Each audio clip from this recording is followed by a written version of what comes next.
내적에서도 의지하게 하시고 외적에도 의지하게 하시고 이렇게 봐야 된다. 그리고 하나님이 위해서 힘을 공급하시면 내적에서도 이제 막 활동이 시작되고 외적에서도 막 활동이 시작되고 이렇게 봐야 된다. 요거에 바로 그지? 그래서 두 번째 해석으로 보겠다. 그럼 우리가 여기서 의지하다라고 번역한 토텔레인이라는 단어는 보통 우리의 기질이나 기질, 템퍼, 그러니까 예를 들면 믿음이야. 예를 들면 믿음, 그리고 겸손, 순종, 하나님 사랑 이거예요. 어, 이나 또 언사나 행동, 이거는 외적 행동으로 나가는 말하는 거, 수말을 가지고 행동하는 거, 예배를 드린다, 성경을 읽는다, 전도한다, 구제한다, 이거 등등이에요. 이나 또 내적 거룩이나 외적 거룩이나. 자, 그러니까 믿음, 겸손, 순종, 하나님 사랑은 내부에서 템포로 이제 막 이렇게 할 때는 내적 거룩이에요. 그리고 이제 이것 때문에 외적으로 말도 거룩하게 나가고, 착하고 부드럽게 나가고, 행동도 하나님이 명하신 대로 예배드리며 전도하며 구제하며 이런다고 치자고. 그게 외적 거룩이에요. 내적 거룩, 외적 거룩 다 있어서 하나님 아무튼 무엇에 관련해서든지 간에 모든 선한 욕망을 의미하는 것이다. 선한 욕망, 제가 아까 깨달음이라고 표현했는데, 예, 하나님이 빛을 비추어 깨닫게 하시는 대로 그렇게 되기를 내가 바라는 거예요. 그렇게 하기를 바라는 거예요. 욕망, desire. 아직은. 아직 이것이 다음 순간 0.1초 뒤에는 하나님이 힘을 쫙 공급함으로 이제 활발하게 움직이기 시작해. 본인이 막 느껴. 근데 아직은 그냥 깨달음이에요. 그것을 하나님이 의지하게 하신다. 이렇게 본 거예요. 좌우지간 내적에서도 모든 선한 욕망, 외적에서도 모든 선한 욕망이 발생되는데 그것은 하나님이 의지하게 하셔서 그런 것이다. 빛을 비추어 깨닫게 하심으로 그렇게 되는 것이다. 좀 이해가 되셨기를 바라요. 제가 지금까지 이렇게 자세히 설명을 못 해봤었어요. 오늘 아침에 드디어 좀 더 자세히 설명하게 되는 거예요. 여러분들은 복 받으신 분들이에요. 이순희 교수 입에서 좀 더 자세한 설명을 듣는 최초의 첫 번째 분들이십니다. 선택받으신 분들인 것 같아. 자, 그 다음에 그리고 우리가 여기서 행하다라고 번역하는 도 에너게인 이라는 단어는 명백히 모든 위로부터 오는 힘을 의미하는 거다. 에너지를 의미한다. 즉 우리 안에서 모든 올바른 상태를 조성하는 거예요. 조성은 여기서 움직이는 상태를 지금 생각하면서 쓴 거예요. 올바른 상태, 즉 믿음의 상태. 그러니까 예수님 믿음 그러면은 그냥 뭐 상태야. 이게 아니고 정지된 상태 이게 아니고 움직이는 뭘로 본 거예요. 에너지가 공급돼서 움직이는 뭘로 본 거예요. 믿음. 이게 재밌는 상상이에요. 그죠? 네. 예를 들면 예수 그리스도 안에서 하나님이 나를 사랑하시도다. 이걸 내가 믿는다. 할 때는 움직이는 거야, 이게 믿음이. 일을 하는 거예요, 믿음이. 그 속에서 벌써. 네, 좋아. 그러면서 이것 때문에 내가 하나님을 사랑하도다 하는 걸로 이제 연결되는 믿음에서 사랑 나온다 그러잖아요. 사랑도 이제 힘이 공급되면 움직이기 시작해요. 그러니까 힘이 공급되기 바로 직전 그때는 그냥 깨달음의 상태예요. 하나님이 진짜 나를 사랑하신다. 깨달았다. 이거예요. 근데 거기 이제 하나님이 얘를 쫙 줘. 그러면은 그 사랑이 하나님을 내가 사랑합니다 하면서 움직이기 시작해요. 사랑합니다가 이제 움직이는 행동이야. 내적에서도 사랑은 사실 내적인 현상이에요. 그 사랑이 내적에 있어서 움직이면 이제 말도 행동도 생각도 이제 사랑으로 나온다는 거예요. 모든 게 다 사랑으로 보이고 모든 게 다 감사하게 보이고 말도 부드럽게 하고 감사합니다, 사랑합니다. 그리고 또 진짜 참 말은 그렇게 안 해도 눈물 나게 감사하고 인생이 다 그렇게 감사하게 보이고 이런다. 이게 이제 막 사랑이 움직이는 거예요. 속에서 활동하는 거예요. 왜 그러냐? 하나님이 위해서 힘을 공급해서 그렇다.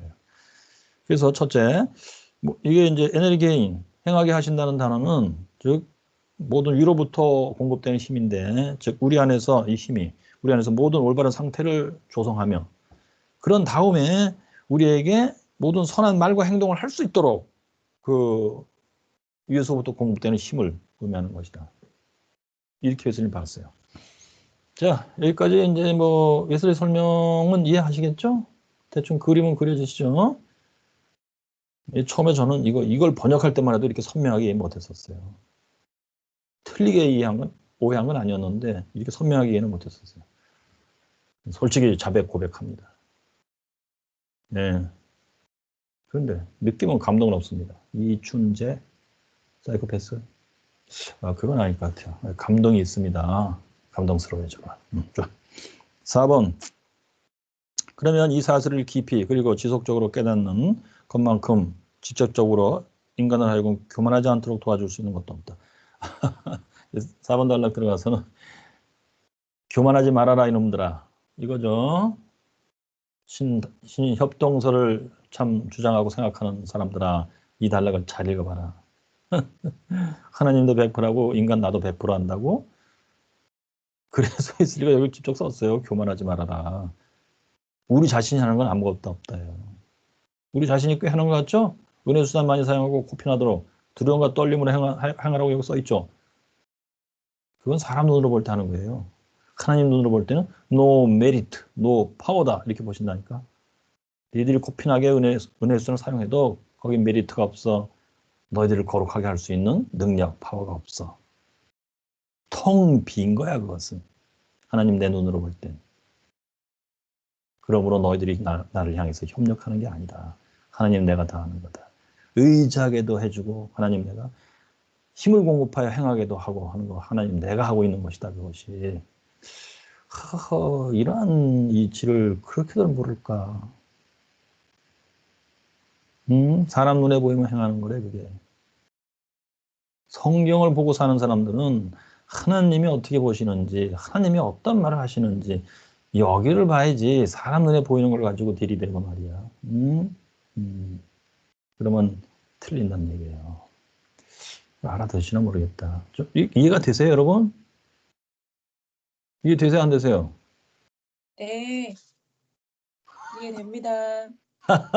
제일 답답하신 분. 이해됩니다. 그래요. 예, 교수님 빨리 진단 나가세요. 아이고 참 알았지요. 이거 그 사방 조선 팔도 사투리가 다 나오시네요. 이해됩니다. 또는 이해된다께 빨리 나가. 알겠습니다. 네, 알겠습니다. 자, 교만하지 않도록 도와줄 수 있는 것도 없다. 만약 우리가 하나님으로부터 받지 않은 것이라고는 터럭만큼도 없다는 사실을 철저히 느낀다면 여기 보세요. 다 하나님께로부터 받은 거야. 어떻게 마치도 그것을 우리가 받지 않은 것처럼 자랑할 수 있겠느냐. 뭐 협동했다고 네가 참여한다고 요새는 이제 신이 협동을 자꾸 뭐라고 그러니까 참여다 동참이다 무조건 순종하고 끌려다니는 게 아니다 이렇게 또 협성대학 어떤 교수님이 그랬더라고. 나의 수능설에 대해서. 재밌습니다. 그래 이 맛에 살아 내가. 재밌어. 좋아. 그리고 또 만약 우리가 선의 원초적 시작이 위로부터 주어졌으며 이게 이제 아까 의지하게 하신다 그거예요. 모든 선한 욕망을 하나님이 주입해 주신 거다. 마찬가지로 그 선을 끝까지 이끌어 나가는 힘도 위로부터 주어졌다는 거예요. 그러니까 선한 욕망을 가졌으면 이제 그것이 활동하게 해서 내 쪽으로도 우리의 템퍼, 기질을 형성하며 그것이 이제 몸을 주의하여 생각과 말과 행동도 선하게 나오게 하며 그렇게 하나님이 동행하시면서 힘을 공급해 주신다는 얘기야. 그래서 끝까지 끌고 나가는 거예요. 욕망이 이제 실제 우리의 현실로 이제 실현되도록. 즉, 만약 모든 선한 욕망을 주입해 주실 뿐만 아니라 그 선한 욕망에 동행하시며 따라오시는 분도 하나님이시라면, 그리고 이제 반대 표현을 했어요. 하나님이 주신 바 그 선한 욕망에 하나님이 동행하지 않으시고 따라오지 않으시면 그 선한 욕망은 소멸하여 사라져 버린다. 깨달음 자체가 사라져 버리는 거예요. 하나님이 동행 안 하면 행하게 하신다는 활동을 하나님이 안 해줘 버려. 위로부터 힘을 공급하는 거 안 해줘 버려. 그러면 우리가 그 앞에 가졌던 깨달음이라는 거 있지, 선한 욕망이라는 거, 그거조차도 소멸돼 버린다. 그 선한 욕망조차도 우리 게 아니었던 것이다. 이런 뉘앙스란 말이에요. 이해되시겠습니까? 자, 혹시 여기까지 질문 있으면 해보세요 한번. 이거 굉장히 중요한 건데 사람들이 이것을 자 질문 있어요 혹시? 너무 어려워요? 너무 생뚱맞아요? 신협동설이 차라리 뭐 편안할 것 같아요, 그냥. 아니, 나 그거는 이해 잘 되는데, 진짜 이 웨슬리 이 말을. 아니면 웨슬리는 신협동설 얘기하는데 이선희 교수님이 이상하게 해석하는 게 아닌가? 너무 복잡해, 진짜. 아유, 저런 얘기 들으면 심란해, 진짜. 이렇게 생각되시나요? 좋아요. 예슬리 목사님이 사실 여기서 신협동이다, 그냥. 하나님도 100%하고 우리도 100% 하는 거다. 열심히 해보자, 우리. 이렇게를 썼으면 나도 그래, 신협동서 인정할 거예요.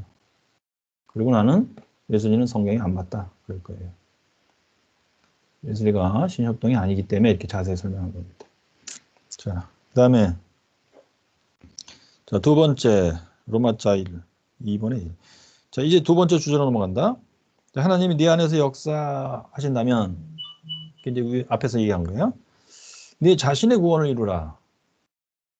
이게 이제 이 성경, 이 설교 본문 말씀이죠. 빌립보서이잖아요. 여기서 이루다라고 번역된 단어의 원어는 어떤 일을 철저철매 행하라는 뜻이다. 이거 우리가 해야 될 부분이다, 소위. 여기서 네 자신의라는 표현을 쓴 이유는 네 자신이 이것을 행해야만 하기 때문인 것이다. 그렇지, 우리가 할 바가 있어. 여기서 이제 사람들이 다 흰협동설로 빠지게 되는 거예요. 만약 그렇게 네가 안 하면 그것은 영원히 행하지 않은 채로 내버려 두게 될 것이다. 그래서 더군다나 사람들이 이게 신협동이구나. 우리가 협동을 해야만 된다는구나. 그래야 구원이 이루어진다. 아주 단순하게 생각합니다. 그래서 하나님 100% 우리 100% 이렇게 얘기하게 된 겁니다. 근데 독해력이 있는 사람들은 이거 쭉 읽을 때 이게 그렇게 단순한 얘기가 아니다 생각한 거예요. 보겠어요. 우선 내 자신의 구원을 이루라 했을 때 내 자신의 구원에서 이제 구원이라고 하는 것은 뭐냐? 보통 그것은 매우 적절하게 선행하는 은혜라고 부르는 것과 더불어 시작된다. 이 구원이. 자, 선행 은혜에 대한 짤막한 설명이 나와요, 이제. 자, 여러분, 일단 이 구원의 순서라고 할 때 처음 시작 단계가 뭐야? 선행 은혜 단계. 그리고 그 이어서 그 다음에는 회개 은혜 단계. 그 다음에 이어서 칭의 은혜 단계. 그 이어서 이제 성화 은혜.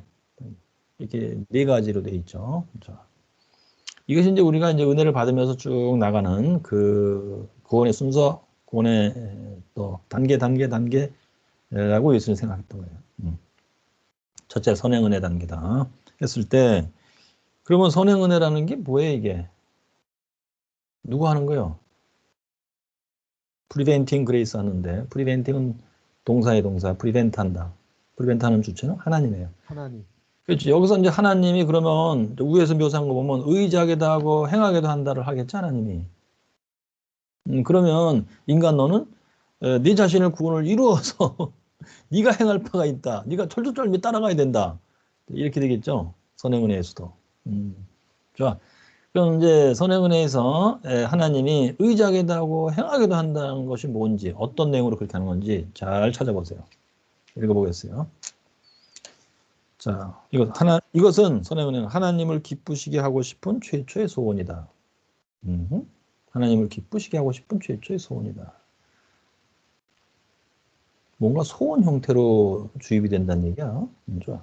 또 하나님의 뜻에 관하여 알게 하는 빛이 최초로 여명처럼 비치는 것이다. 어허, 빛 나오죠? 제가 아까 얘기했죠. 하나님이 의지하게 한다 할 때는 빛을 비추어 깨닫게 하는 거예요. 그래서 그 깨달음이 내게 들어온 상태예요. 예, 아직은 여기 힘이 공급이 안 됐다고 봐. 그래가지고 이제 조명돼서 빛이 쭉 비추고 있으면서 깨달아. 뭘 알아. 하나님이 알게 하는 걸 뭘 알아. 그런 다음에 이제 그 다음 순간 0.1초 다음 순간 힘이 공급될 거야, 뭔가. 그런 마음에서 움직임이 생기겠지. 본인이 느낄 정도의 움직임이 생겨. 자, 그런데 빛을 비추어 알게 하는 내용이 뭐냐면 하나님의 뜻이에요. 무슨 내용의 뜻일래나? 밑에 보겠습니다.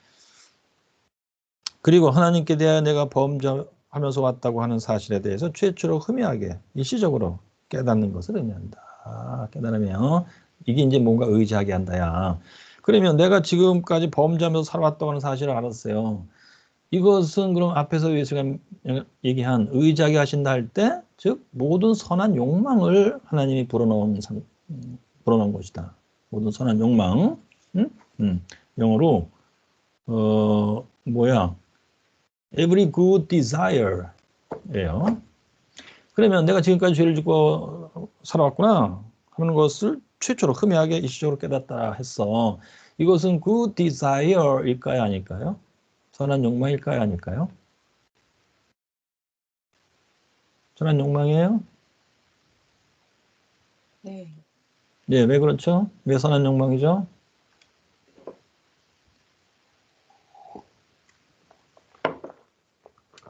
여러분들이 이제 욕망할 때 보통 이제 국어사전이나 우리가 뭐 하면서 주로 사용하는 욕망이라는 뜻으로 생각하면 혼동하기 딱 좋아요. 예, 욕망 그러면은 더군다나 뭐 성욕 이런 거, 뭐 식욕 이런 거 생각하면 더군다나 그래.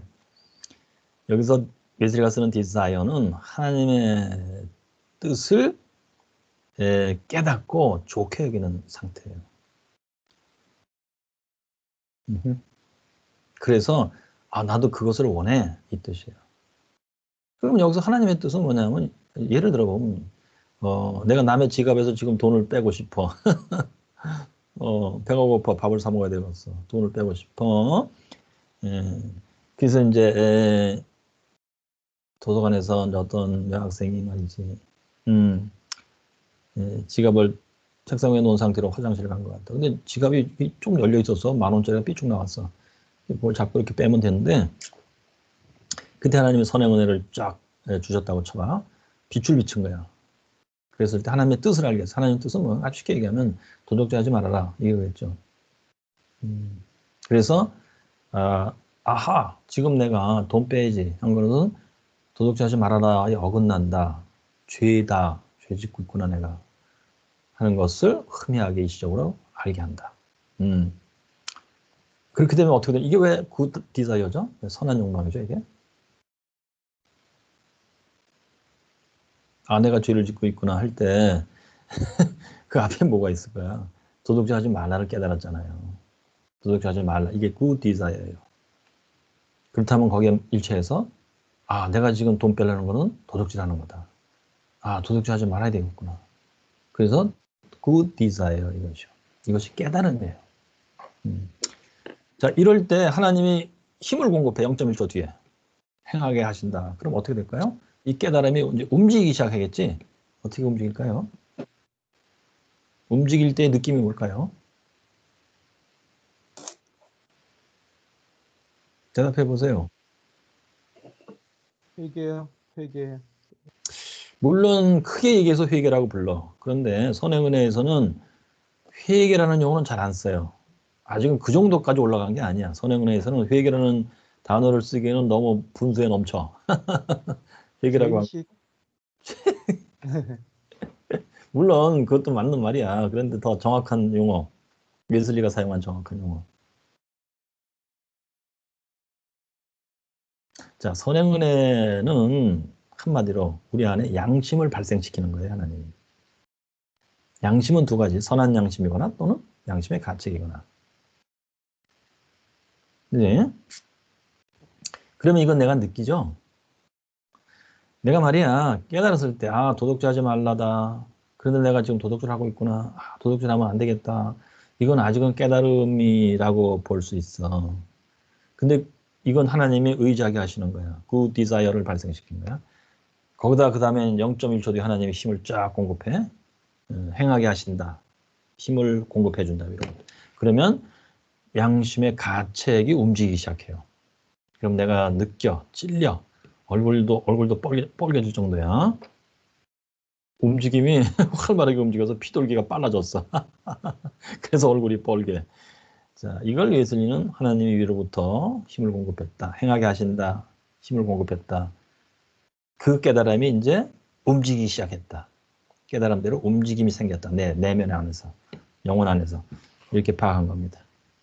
자, 그러면 계속 읽어봐요. 여기 이제 내가 범죄하면서 왔다는 사실에도 최초로 흠야하게 일시적으로 깨닫는다 그랬지. 흠야하게는 뭐냐면 정도가 미약하다는 뜻이에요. 양심의 가책을 느껴도 1초, 2초, 3초 느끼고 사라져요. 그리고 일시적으로 해요. 그래서 이것을 본격적인 회개라고는 안 불러요. 죄의식이라고도 좀 안 불러요. 양심의 가책이 양심 그야말로. 여러분들이 그러니까 양심이라는 그 단어를 이제 성경적으로 웨슬리적으로 이해를 아직 못해서 그래요. 뭐 국어사전식으로 뭐 또는 사회적으로 뭐 신문에서 메디어에서 소설에서 이제 보고 들은 대로 생각하기 때문에 그런데 사회에서는 뭐 양심 선언 아우 뭐 성자의 수준처럼 얘기들 하는데 웨슬리가 생각하고 성경이 얘기하는 양심은 그게 아니에요. 양심은 그야말로 아주 희미하고 일시적인 그 뭐랄까 스치고 지나가는 바람결 같은 뭐고 얼굴 뜨거워지는 뭐예요. 양심 선언이라는 거는 성경식으로 하면 말도 할 수 없는 꺼낼 수 없는 거예요. 창피한 얘기야. 그리고 저는 이제 믿는 자의 양심이라는 단어가 나와요. 그것은 예슬리 개념으로 얘기한다면 우리 자신의 영의 증거예요. 증언. 우리 자신의 영의 증거, 증언. 즉 믿는 내가 이제 영혼이 칭의받고 중생해서 성령의 증언을 따라다니며 했을 때 내 자신의 영혼이 깨끗하고 거룩하다. 그걸 스스로 느끼는 거예요. 그리고 증언하는 거예요. 그러면서 그렇다면 네 영혼이 깨끗하다면 성경의 말씀대로 영혼이 깨끗한 자는 하나님의 자녀다. 했을 때 결론 고로나는 하나님의 자녀다. 내 영의 증언, 우리 자신의 영의 증언의 내용은 뭘까요? 한마디 문장으로 지금 제가 얘기했는데 성령의 증언의 내용, 문장도 그 문장이고 우리 자신의 영의 증언의 내용의 문장도 그 문장이에요. 한 문장이에요. 뭘까요? 힌트 드리지. 주어는 너예요. 너는 무엇이다. 저는 죄인이다. 아이고 아니 성령의 증언이 너는 죄인이야. 성령이 그러신다. 무서워서 못 살아요. 깨끗한 영혼이다. 예? 깨끗한 영혼. 아하, 영성 훈련에 빠져 있어요. 천주교야. 성경대로 해보세요. 성경대로. 로마서 8장 16절.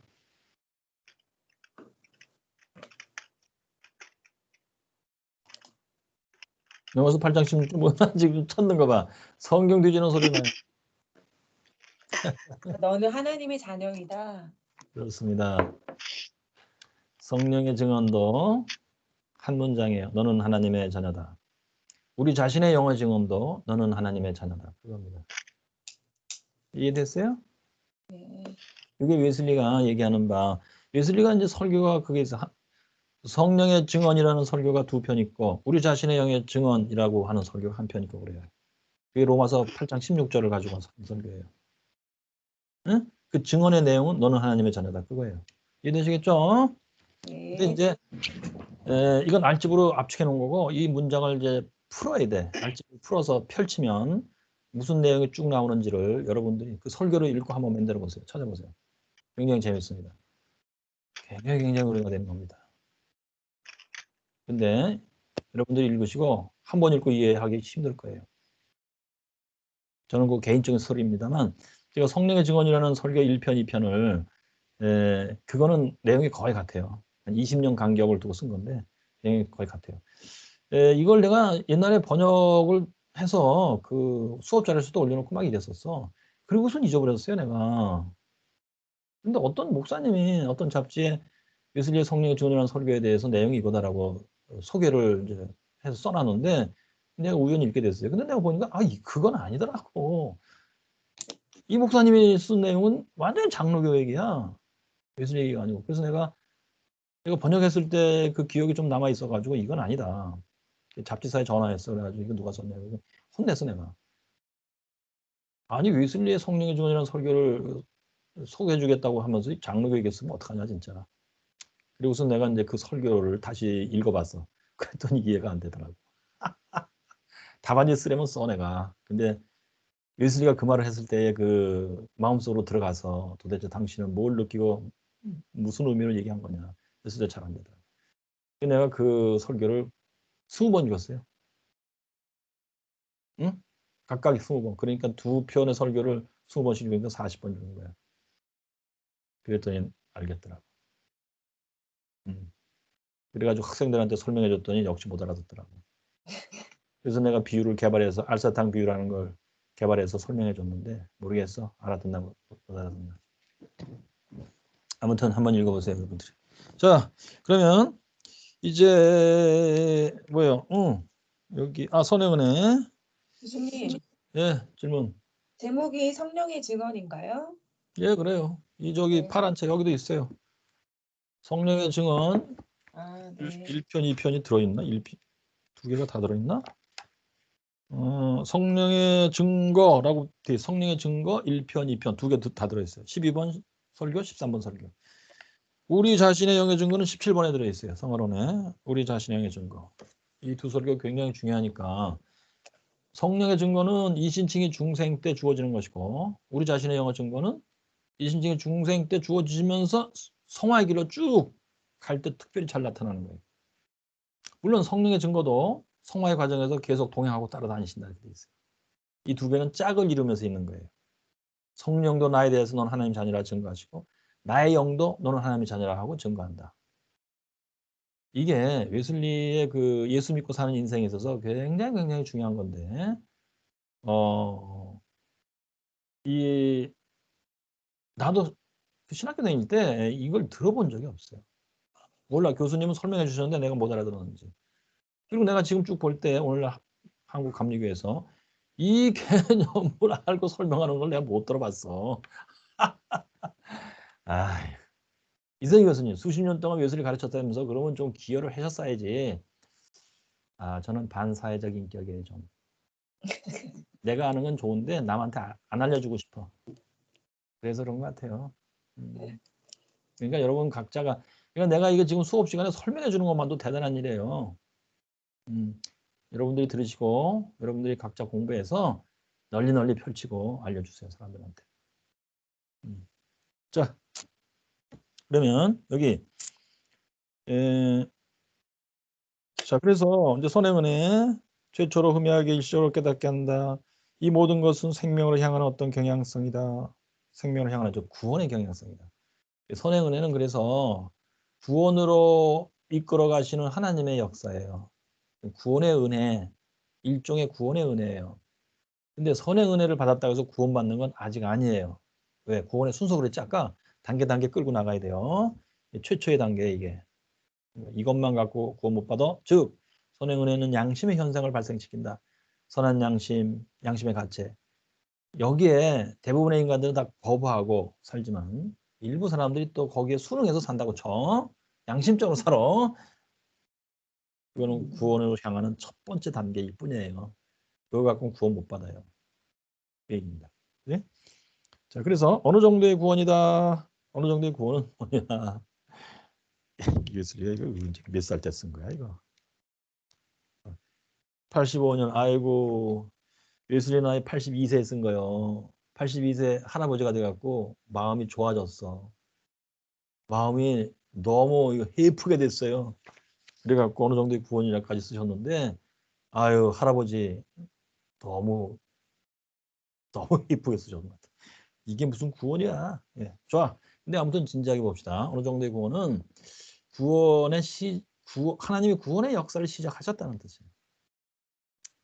그다음에 하나님과 하나님의 일들에 대하여 전혀 감각이 없는 눈 멀고 느끼지 못하는 마음으로부터 건짐을 받는 것의 시작을 의미합니다. 그러니까 하나님의 동작을 묘사했죠. 근데 위에서 하나님의 동작은 의지하게 하시고 행하게 하신다. 그였죠. 그럼 의지하게 하시는 부분은 여기서 포착하실 수 있었죠? 빛을 비추어 깨닫게 하신다. 무엇을?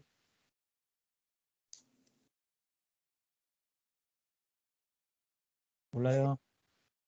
두 가지인데 하나님의 빛을 비추어 깨닫게 하는 거 두 가지인데 죄에 대해서. 그렇게 틀린 건 아니에요. 그런데 그렇게 얘기하면 내가 지금 몇십 번을 죽으라고 지금 막 열심히 설명했는데 그렇게 하면 안 돼요. 너무 일반적이고 막네. 자, 하나님이 빛을 비추어 깨닫게 하는 건 두 가지다. 여기서 1, 2, 1. 하나님의 뜻. 옳게 맞습니다. 거기 써 있잖아요. 하나님의 뜻에 관하여 알게 하는 빛을 비춤으로 하나님의 뜻을 깨닫죠. 두 번째.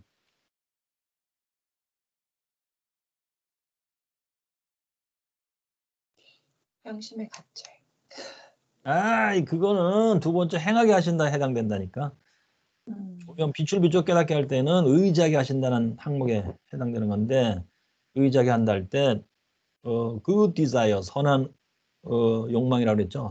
선한 소원, 하나님의 뜻을 알고, 응? 그 다음에 내가 그 하나님 뜻에 일치하지 않는다는 상태, 그걸 알게 하시는 거예요.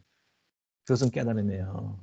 그러면 깨달음 상태에서 하나님 힘을 안 준다고 생각해봐. 그럼 그냥 그 상태에 있다가 소멸된다고 그랬잖아요. 앞에 읽었잖아요, 우리가. 선한 욕망의, 자, 220페이지. 응?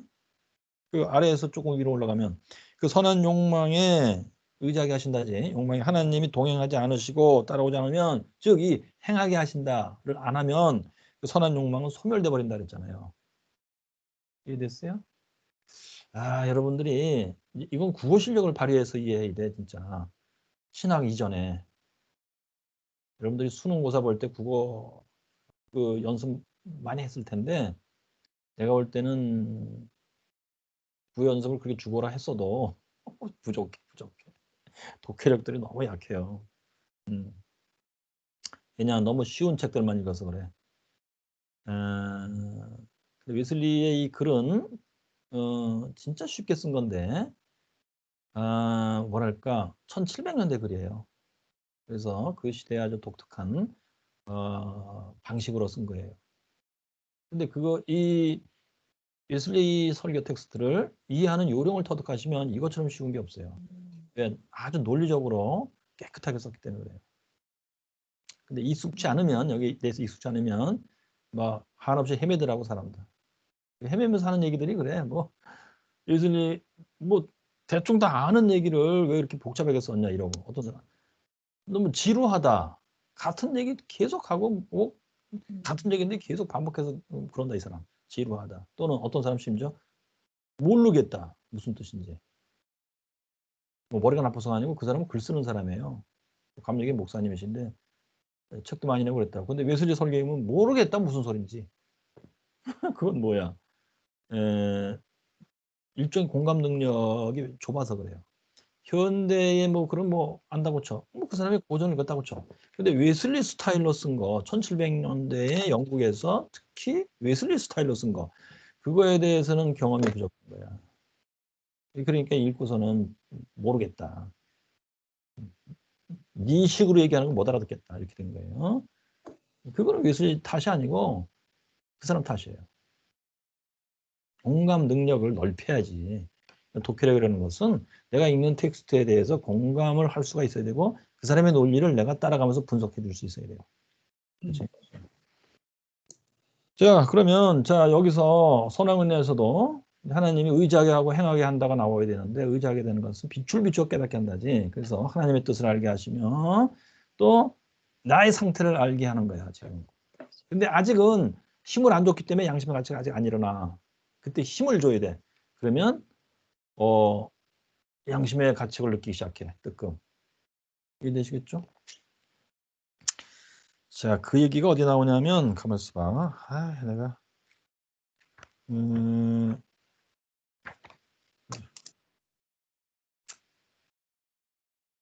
성경적 구원의 길. 성경적 구원의 길이지? 맞아. 이 책에 자, 189페이지 보세요. 189페이지. 189페이지. 찾았어요? 찾았으면 네. 보세요. 네. 오케이. 자, 거기 189페이지 2번 단락. 이것이 선행은혜에 대한 묘사에 또한.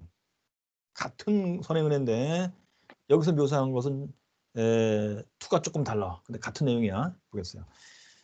우리가 이 구원을 그 최대 범위로 확대해서 생각해 본다면 이 구원은 보통 자연적 양심이라고 표현하나 보다 더 적절하게는 선행하는 은혜라고 표현해야 하는 것에 의해서 영혼 안에서 일어나는 일 모두를 포함한다. 이게 하나님의 구원 작업의 시작 부분이에요. 선행은혜. 즉 성부 하나님의 이끄심들 전부 성부 하나님 이끄신 것은 바로 요한복음의 6장 44절 때문에 그래. 아버지께서 이끌지 아니하면 누구도 나한테 올 수가 없다. 그 표현 때문에 그래요. 성부 하나님이 이끌어서 예수님한테 데려간다 이거야. 자, 하나님을 향하여 가고자 하는 소원들. 만약 우리가 이 소원들에게 양받듯이 따라가면 점점 더 증가하는 그런 소원들이다. 이것은 양받아 따라가면 점점 더 증가한다야. 이 하나님의 아들이 성자가 각 사람에게 의롭게 행하고 자비를 사랑하며 너희 하나님과 더불어 겸손히 걸어가야 한다는 것을 보이시면서 세상에 들어오는 모든 사람을 비추어 일깨우는 그 빛이다. 오, 빛, 조명. 그리고 그의 영이 때때로 모든 사람들의 각 개인 안에서 역사 일으키는 뉘우침들 전부들을 포함하게 될 것이다. 성령의 역사의 뉘우침이다. 이 뉘우침이 양심의 가치이겠죠. 그러면 그 후에 성부 하나님과 성자 하나님이 하는 이 일은 하나로 묶어서 뭐겠어요? 조명이에요. 비추임이에요. 특별히 성자가 빛을 비춰. 요한복음 1장 때문에 그런데 어두움 가운데 빛이 들어와서 비춘다. 그것 때문에. 이게 바로 지금 우리가 그 6번 설교에서 보는 바 하나님을 의지하게 한다 할 때 빛을 비추어 깨닫게 한다는 뜻이에요. 그러면 이제 뉘우침을 느끼는 것은 뭐 때문에 그래? 그의 영, 이게 성령이에요. 성령이 역사하여 뉘우침을 발생시킨다. 이게 바로 하나님이 위로부터 힘을 공급한다. 행하게 하신다. 그 뜻이에요. 이해됐어요? 조명과 이거 지금 선의 은혜는 그러니까 조명과 뉘우침으로 구성되어 있어요. 그렇죠? 이것을 예수님은 6번 설교에서는 의지하게도 하시고 행하게도 하신다. 이렇게 봤던 겁니다. 자, 오늘 아침에 이 설명은 진짜 내가 웨슬리를 가르치던 중에 처음 해보는 설명이에요. 제가 이게 오늘 아침에 깨달았어요. 아주 몰랐던 게 아닌데 오늘 아침에 선명하게 된 겁니다. 그럼 교수님, 예, 의지하게 하신다가 성령의 조명이고 행하게 하신다가 아, 뉘우치는 건가요? 성령의 조명 그러면 안 되지. 그냥 조명? 그냥 조명도 아니고, 아이고, 이거 글을 어떻게 읽으셨어요? 네, 다시 봐. 189페이지요. 조명을 누가 하는지 주어를 잘 찾으세요. 첫째, 성부 하나님이 지금 당사자 이 사람을 성자 앞으로 이끌어 간다 그랬죠. 그렇지? 그러면 이 하나님의 아들이 성자가 이 각 사람에게 이 사람에게 의롭게 행하고 자비를 사랑하고 너희 하나님과 더불어 겸손히 걸어가야 한다. 이게 하나님의 뜻이에요. 뜻. 아까 얘기한 뜻. 이것을 보이시면서 세상에 들어오는 모든 사람을 일깨워 비추는 그 빛을 비추어 준다. 그렇죠? 성자가 빛을 비추는 거예요. 그러니까 조명인데 이 조명을 할 때는 성부와 성자가 같이 역사하는 거예요. 성부는 이 사람을 성자 앞으로 끌고 가고 성자는 그 사람에게 빛을 비추고. 그래서 하나님의 뜻을 순간이나마 알게 하는 거야. 그때 알게 하면은 그 desire가 발생한다는 보는 거예요.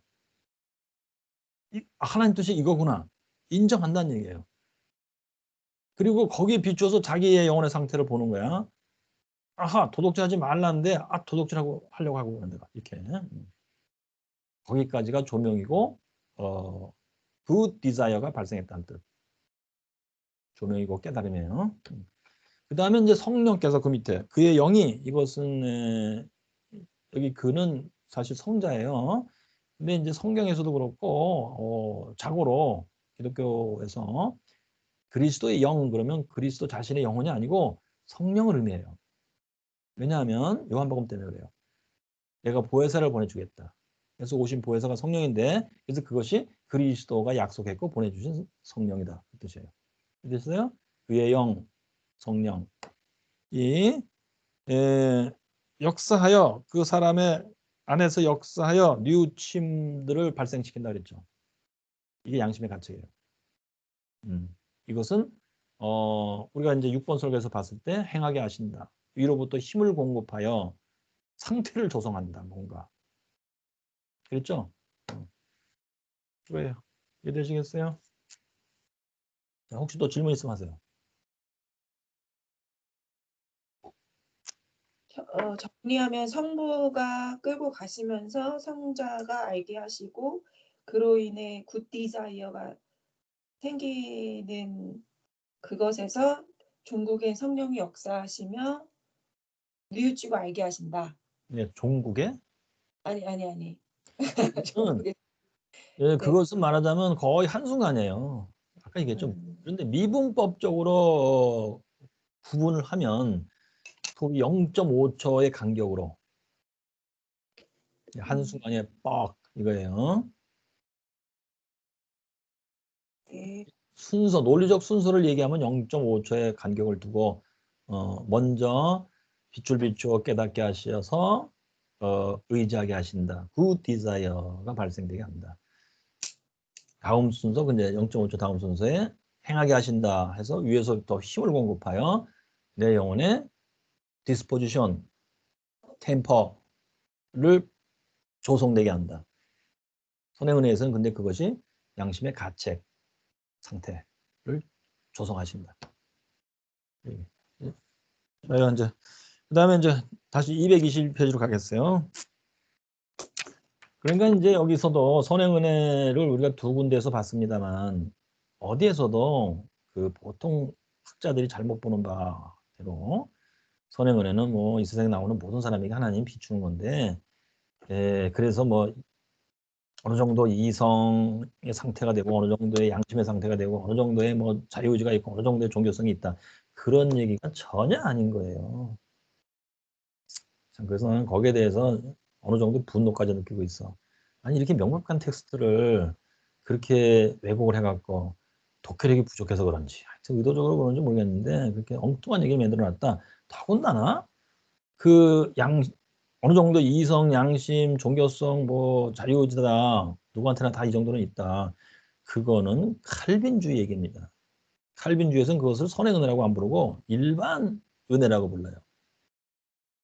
일상적인 삶을 할 수 있도록 하나님이 요 정도라도 모든 인간에게 다 갖춰서 내보내신다. 그 얘기예요. 그걸 갖다가 이제 웨슬리한테 붙여갖고 이건 웨슬리 이건 선의 은혜라고 표현했다. 설명했다는데 좀 분노를 느낄 정도예요. 이게 뭐 독해력 부족이겠는데 결국 무책임한 일이에요. 무책임한 일이고 진짜 더군다나 이거에 대해서 어떤 학자들도 대개는 이의를 제기를 안 해. 맞다 그렇다 그러고 있었다. 그리고서 내가 이제 혼자 이렇게 이제 외치니까 이선희 교수는 너무 세다. 그런데야 또 이선희 교수 너무 세다. 그래서 한때는 제가 그냥 자전거만 타고 돌아다니면서 분노의 페달질을 하고 돌아다녔어요. 그냥 승질이 있을 때. 지금은 다 승질 다 죽었어요. 그래서 자전거 탈 때 아주 온유한 마음으로 아주 부드러운 영혼으로 타고 있어요. 살살.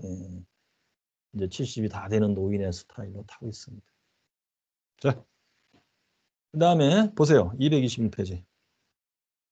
그런 다음에 이제 구원은 성경에서 보통 회개라고 부르는 회개시키시는 은혜, convincing grace에 의해서 계속 진행된다. 구원의 순서대로 얘기하고 있죠. 이건 이제 하나님의 동작을 얘기해 주려고 하는 거예요. 의지하게도 하고 행하게도 한다는 그 동작을 하나님 이런 단계식으로 이제 진행한다. 그러면 보통 회개라 이게 convincing grace, 왜 convincing이라고 그러느냐? 이것은 영어 단어에서 예를 들어서 He convinces me of my sins 이렇게 표현되는 거예요. He 뭐 여긴 God이라고 해봅시다. God convince 그래서 me 목적어 of my sins 하면은 하나님이 나에게 확신을 어떤 사람은 그래서 컨빈싱을 이제 그 컨빈스를 영어 사전에 찾으면 확신케 한다는 단어가 나와. 그래서 확신의 은혜 그러는데 구원에 확신을 주는 은혜처럼 착각하고 있더라고. 에이, 너무 농담을 너무 심하게 했나? 실제 그래요. 그래서 여기서는 이제 확실히 알게 한다는 뜻이에요. convince는. 확실히 알게 한다. 그럼 무엇을 했을 때 of sense예요. 우리나라 말에서는 그게 목적어인데 영어로는 me가 목적어고 of sense가 나와. 그러면 하나님이 나로 하여금 나의 죄를 확실히 깨닫게 하신다는 뜻이에요. 그리고 자백하게 한다. 죄를 깨닫고 자백하게 한다. 그렇게도 이제 설명이 되어 있어요. convince. 그러니까 이제 즉 우리말로 번역을 하려면 회개시키시는 은혜예요. 떠줄이면 회개 은혜 이렇게 표현해요. 자, 그래서 이것은 보다 더 큰 정도의 자아인식을 초래하고 그랬죠. 자아인식. 여기서 자아는 어떤 상태일까요? 훌륭하고 아름다운 상태? 아니고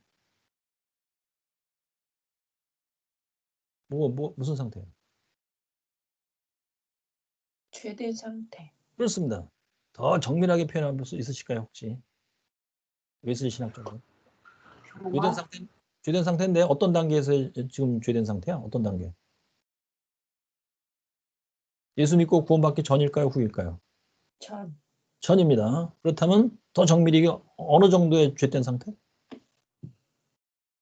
토탈. 토탈. 저 기왕에 영어로 쓰셨으니 토탈 그다음에 뭐가 나와야 될까? 전적 부패. 그렇습니다. total corruption and total inability to do the wills of God. 하나님의 뜻을 행할 수 있는 능력이 전적으로 없습니다. 그러니까 전적 부패, 전적 무능의 상태. 다른 말로 뭐라고 그러죠? 하나의 단어로? 디불패. 토탈. depravity. 디프레. depravity는 특별히 이제 그 장로교에서 많이 쓰는 건데 뭐 웨슬리도 써요 가끔. 그거는 corruption과 같은 뜻이에요. 부패. 자, 그러니까 전적 부패와 전적 무능을 합쳐서 한 단어로 뭐라고 부르죠? 인간은 나면서부터 원죄. 그렇습니다. 원죄입니다. 자, 그러니까 지금 여기 자아 인식할 때는 이게 이제 하나님이 회개 은혜를 주셔서 그래도 인식한다고 그랬잖아요. 깨달음이에요. 그럼 하나님이 뭘 어떻게 했길래 깨달은 거야? 이건 내가 원죄 상태다. 내 영혼이 전적 부패하고 전적 무능하다. 하나님 뭘 어떻게 했길래 깨달은 걸까? 위에서 설명한 거 생각해 보세요. 예수님이 설명. 하나님은 의지하게 한다, 행하게 한다 그랬지.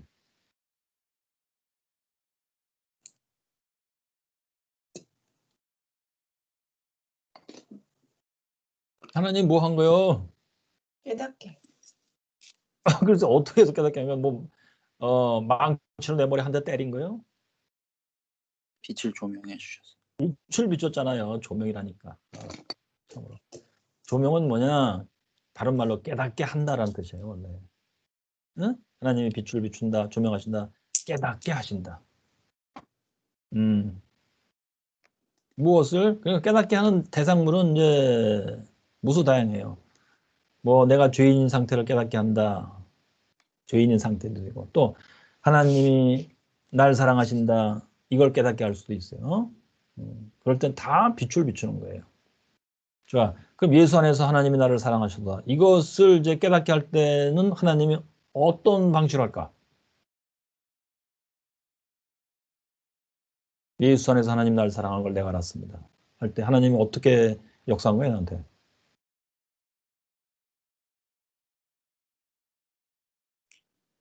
응? 망치로 때렸어, 나? 머리? 정서 부분에 빛을 비추심. 그렇죠. 빛을 비추는 거야. 좋아. 근데 어디다가 빛을 비출까? 영혼의 어떤 지의정 중에서. 정서요. 정서가 아니고 지 부분에 빛을 비추는 거예요, 일단. 왜? 지는 무엇을 인식하는 기능이잖아요. 뭘 알게 하는 거야? 뭘 깨달아? 하나님 지혜다 빛을 비추지. 지혜다 빛을 비추어서 예수 안에서 하나님이 나를 사랑하시도다. 이것을 이제 알게 하셨어. 그 사실을 알았어, 내가. 그리고 거기다 하나님이 이제 0.1초 뒤에 이제 힘을 공급해.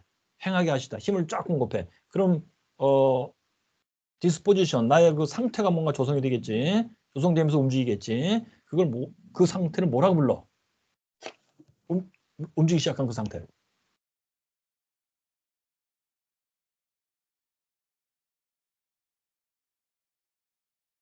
자, 하나님이 내 이제 지 부분에 빛을 비췄어요. 그래갖고 예수 안에서 하나님이 나를 사랑하신다.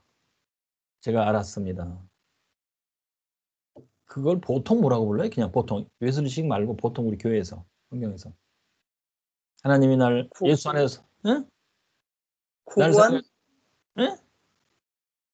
구원이요. 나 지혜와 묻고 싶다. 예? 자, 우리 침착합시다. 자, 침착해. 여러분, 내가 미쳐갖고 탐방동으로 날뛰고 돌아다니는 걸 보고 싶으신가 봐, 진짜. 어저께도 내가 좀 그렇게 강의했더니 우리 집사람이 그래. 여보, 당신 은혜가 좀 떨어진 것 같아. 강의 듣더니, 어떻게 그렇게, 은혜가 없어, 강의에. 그러더라고요. 여보, 죄송해요. 잘 해보겠습니다. 자, 은혜스럽게 하겠습니다. 여러분, 다시 이제 차분히 합시다. 보통 예수 안에서 하나님이 나를 사랑하십니다. 알았습니다. 나를 사랑해서 하나님이 나 대신 예수님을 십자가에 주었습니다. 그것 때문에 내가 참 구원받은 사람 됐습니다. 하나님 감사합니다. 하나님 뜻대로 살겠습니다. 이제 뭐 이렇게 이제 그 영혼 상태가 됐어요. 근데 옆에 있는 내 남편은 그게 아니야. 뭐 예수가 진짜 있었는지 없었는지 모르겠고 뭘 그런 걸 믿고 뭐 그러느냐. 예수님 십자가 죽었다고 치자고 그러면 왜 그게 당신을 위해서 죽은 거냐고. 그냥 그 당시에 정치적 상황이고 경제적 상황이고 하여튼 그 로마 제국이 그래서 그렇게 된 거야. 뭐 그게 왜 당신을 위해 죽은 거야? 뭐 이런다고 쳐. 이 두 사람 사이에 한 사람에게는 있고 한 사람에게는 없는 게 있어요. 그게 믿음. 그렇습니다. 믿음입니다. 좋아. 그러면 이 부인도 처음엔 남편과 똑같았어. 근데 믿음을 갖게 됐는데 왜 그렇게 된 거야? 웨슬리식으로 설명합시다. 이거는 이제 하나님이 그 사람에게 어떤 시점에 있었는지 영혼의 지 부분에 빛을 비추어 예수 그리스도 안에서 하나님이 나를 사랑했다. 이렇게 한 문장으로 표현해요. 알집으로 압축하면. 이걸 풀으면 예수님이 나를 위해 죽으셨습니다. 하나님이 자기 아들도 아끼지 아니하고 나 대신 나를 구원하려고 내 대신 죽음을 내주셨습니다. 하나님이 더군다나 믿음을 나한테 주셔갖고 그거 믿게 만드시고 믿어집니다. 이제. 그럴 때 하나님 날 용서하고 자녀 삼으시고 내가 구원받았습니다. 자, 이렇게 됐다. 믿음이라고 부르지. 믿음을 갖고 구원받은 거야 또. 자, 그런데 이 믿음을 발생시킬 때 하나님이 웨슬리식으로 보면 내 영혼의 지부분에 빛을 비추어서 이 진리를, 이 사실을 알게 한 거야. 이건 너무도 참 엄청난 효과를 가져오는 지식이기 때문에 깨달음이라고 부를 수 있어. 깨달음이. 빛을 비춰서 알게 된 거야. 근데 웨슬리가 여기 이제 이 설교에서 미분법적으로 설명할 때 처음에 의지하게 한다, 그 다음에 행하게 한다 그랬지? 의지하게 한다는 것은 모든 good desire, 모든 선한 욕망, 의욕이라고 그랬지. 소망. 자, 그러면 하나님 빛을 비춰 알게 하셨을 때 아직 위에서부터 힘이 공급되기 전에는 그냥 깨달음의 상태야. 어떤 움직임이 있는 게 아니야. 사실을 알았어, 그냥. 그 다음 순간 0.5초 뒤에 힘을 공급해. 그럼 움직이기 시작해, 그것이. 그 움직임이 뭐냐면, 이제 내가 영혼이 움직이며, 이 영혼이 뇌에 있으니까 뇌까지 같이 움직여. 그래서, 이제 내가 알았습니다. 라고 표현하는데, 이 안 것 때문에 내 가슴이 울렁거립니다. 눈물 납니다. 내가 이제 하나님 뜻대로 살겠습니다. 막 이렇게 돼. 그것이 바로 위에서 힘이 공급된 상태라는 얘기예요. 그걸 우리는 또한 믿음이라고 불러. 그래서 믿음은 원래 지식이에요.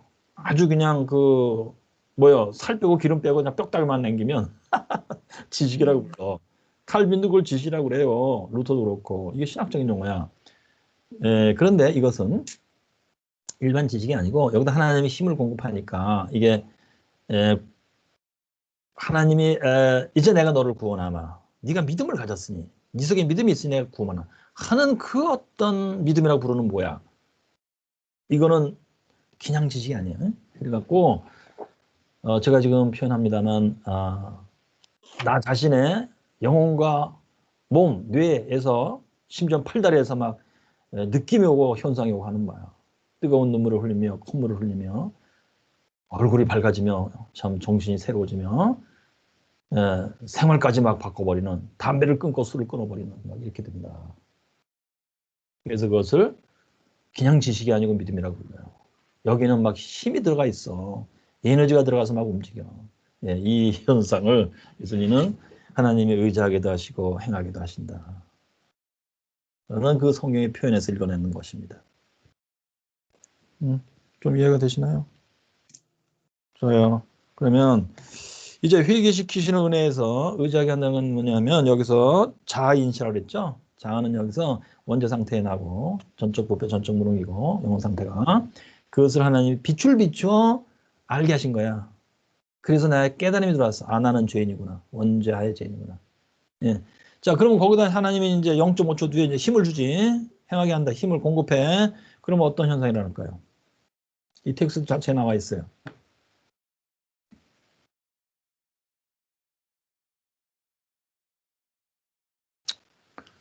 이제 응? 건짐 받음이나 구원을 체험. 좋아, 좋아. 돌 같은 마음으로 한 걸음 더 건짐을 받는다. 예, 여기에 이제 바로 행하다, 에너지가 공급된 상태다. 그게 표현되어 있어요. 그럼 의지한다, 선한 욕망이다를 표현하는 단어를 찾아보세요. 여기서.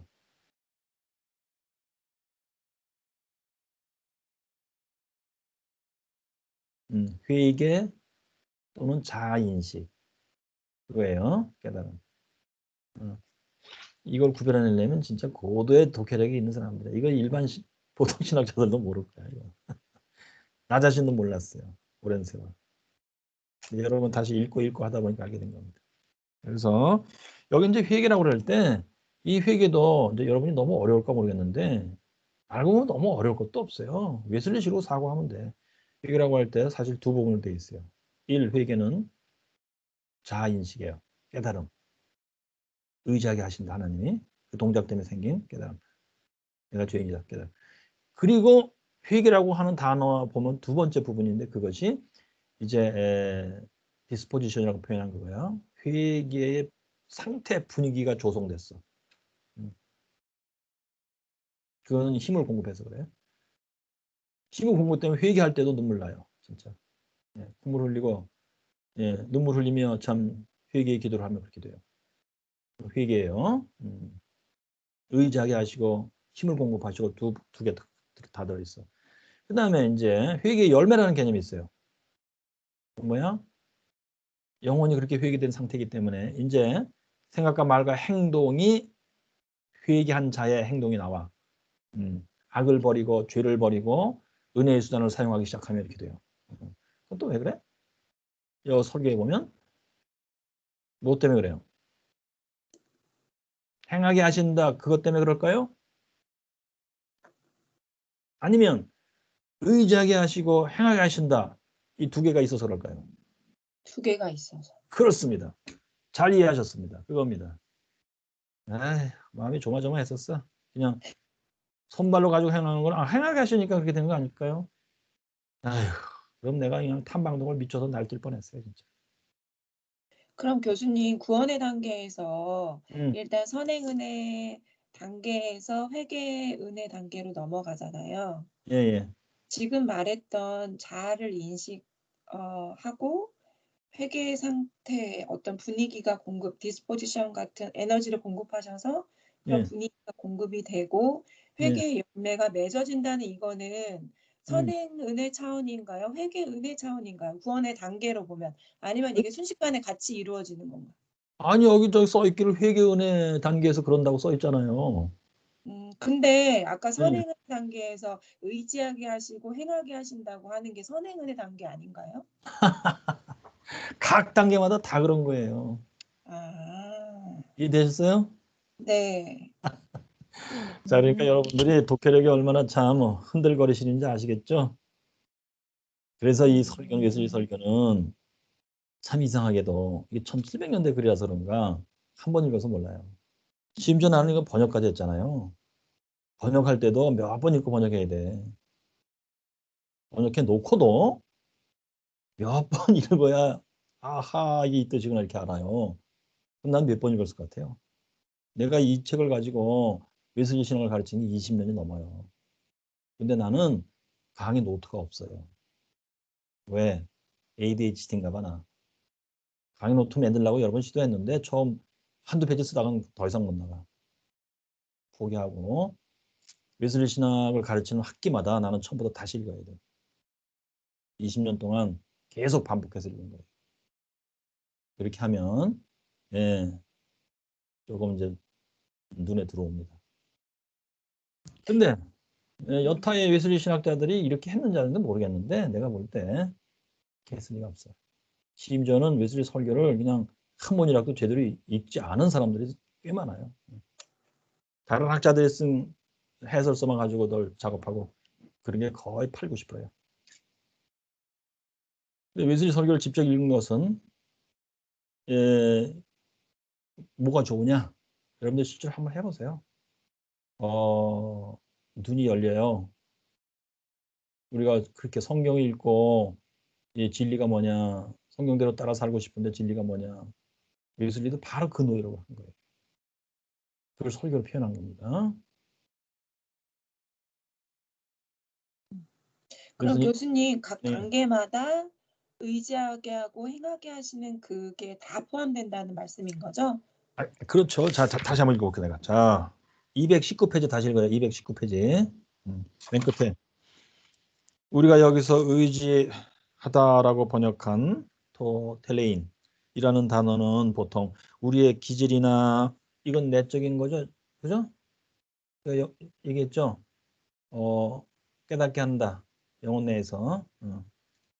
그리고 기질을 하면 이제 두 번째 힘을 공급해서 상태가 조성이 됐다는 것을 표현하는 말이에요. 기질에도 의지하게 하다, 행하게 하다가 들어가 있죠. 그 다음에 또 언사나 행동, 이건 외적인 행동이죠.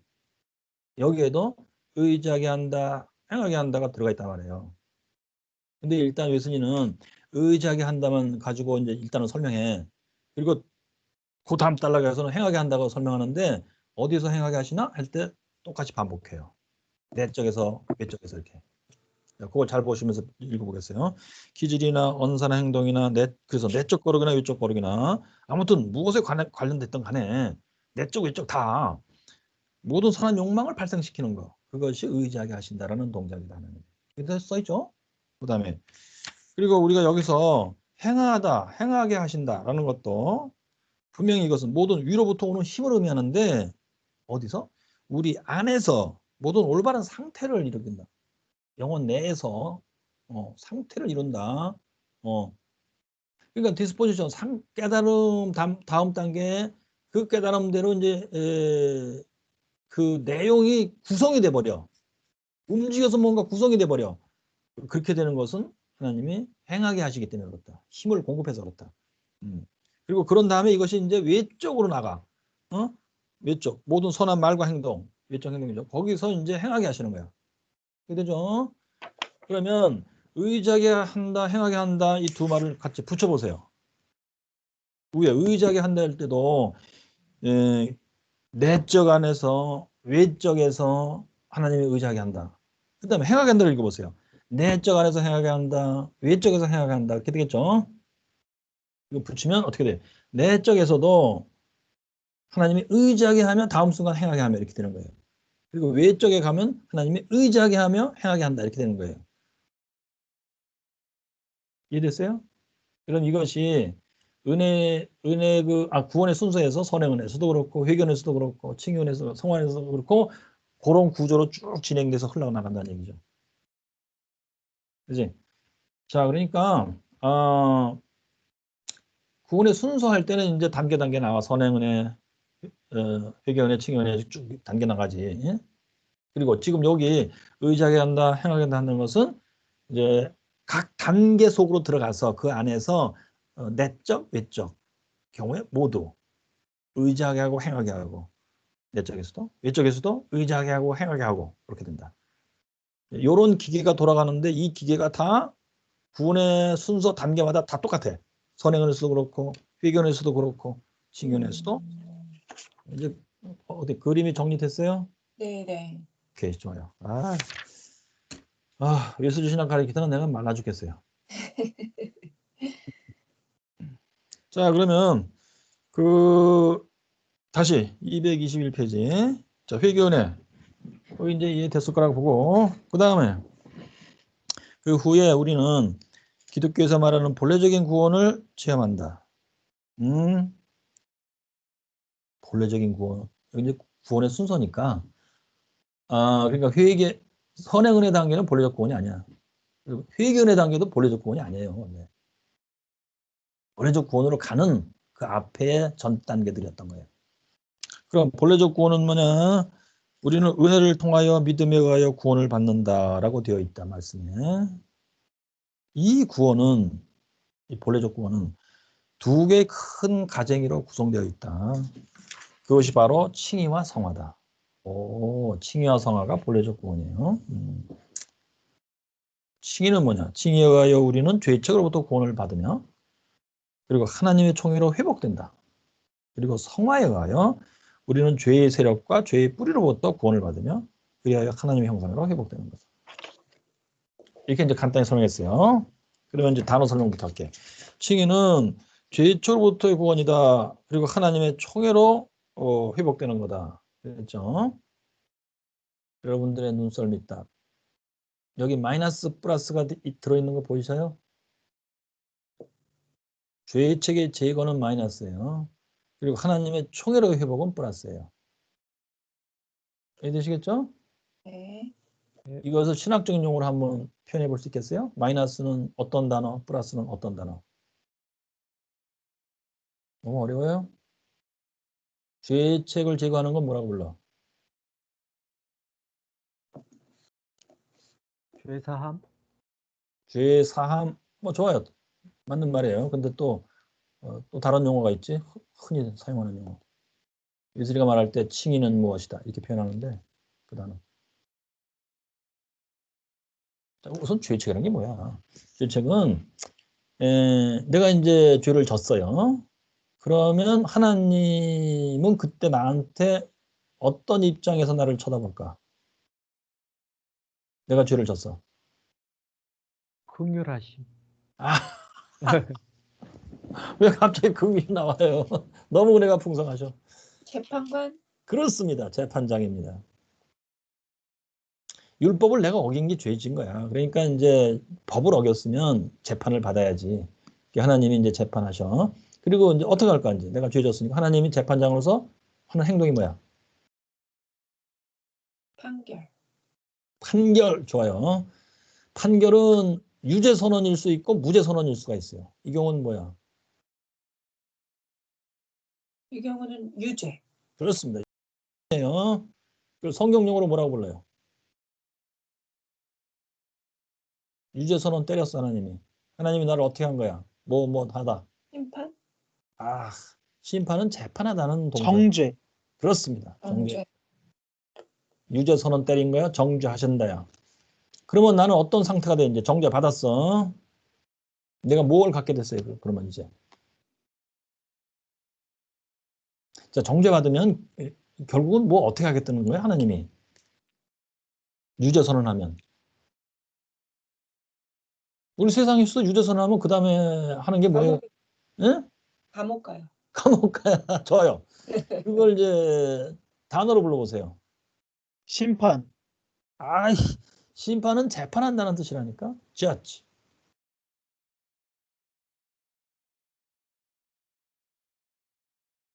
정죄했잖아요. 유죄선언 때렸어요. 그러면 이제 감옥소에 가두었지. 감옥소에 가둔 것은 뭐 한 거야? 이게 집행. 집행. 좋아요. 집행하니까 그렇게 된 이걸 처벌이라고 불러요. punishment. 처벌. 그러면 자, 처벌 하나님이 이제 유죄선언 정죄했어요. 그리고 이제 결국 처벌한다고 하는 거야. 그러면 정죄했고 내가 어떤 상태가 돼. 이 상태가 됐기 때문에 나는 처벌을 받게 되는 거야. 이 상태를 뭐라고 불러? 정죄받은 사람의 상태.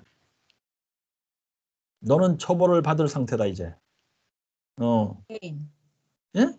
죄인. 죄인. 그게 아니고 오케이. 너는 이제 정죄받았어. 유죄선언 받았다. 이제 지금 여기 잠깐 앉아 있어. 10분 뒤에 형 집행자가 와서 너를 감옥으로 데려갈 거다. 너는 처벌받는 처벌 상태로 들어간다 이제. 5분 동안 잠깐 기다려라. 그럴 때 나는 어떤 상태? 정죄받은 자, 유죄 선언을 받은 자, 이것을 전문용어로 뭐라고 부를까요? 나한테 있는 게 뭐예요, 이제? 내가 진 죄에 대해서 책임을 져야 되겠죠? 응? 처벌로서 내가 책임을 져야 되겠죠? 처벌로서 나는 책임을 져야 되는 상태가 되었다. 그걸 부르는 단어. 여기 지금 저 텍스트에 나와 있잖아요.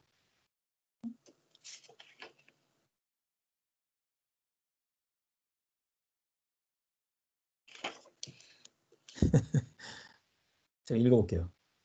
내면 칭의에 의하여 우리는 죄책으로부터 구원을 받으며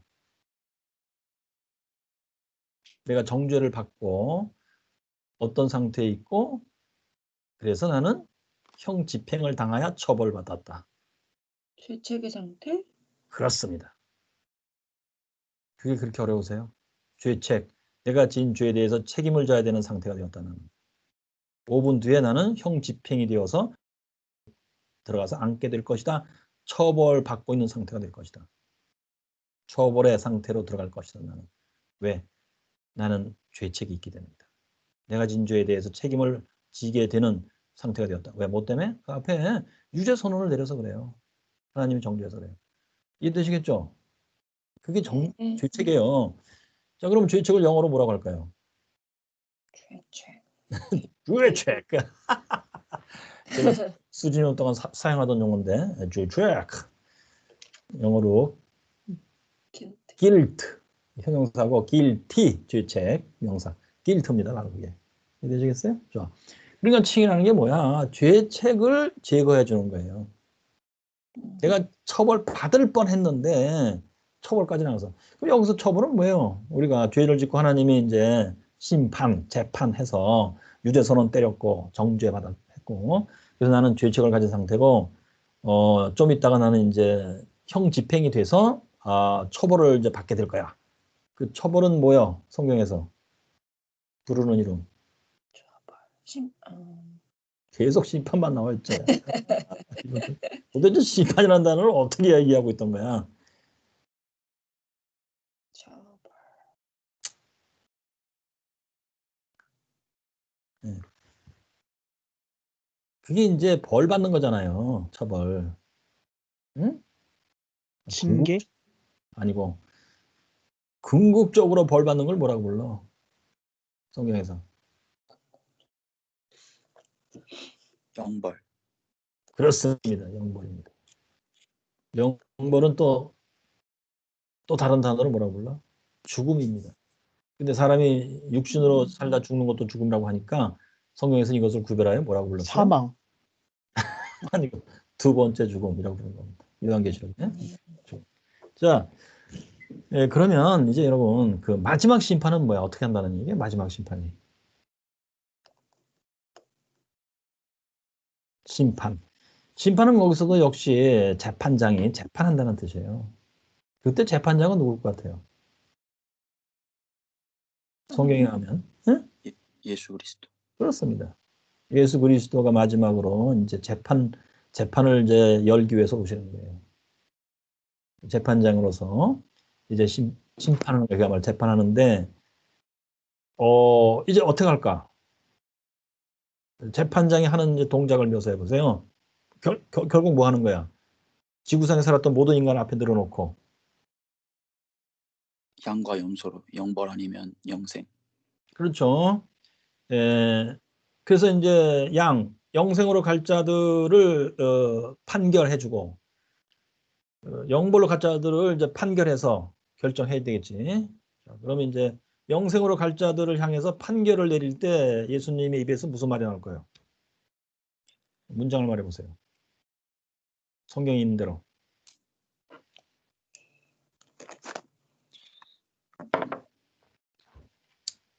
여러분들이 성경도 안 읽고 공부도 안 한 거예요. 진짜 나는 탐방동을 길길이 날뛰며 떠다닐 수밖에 없어요 이제.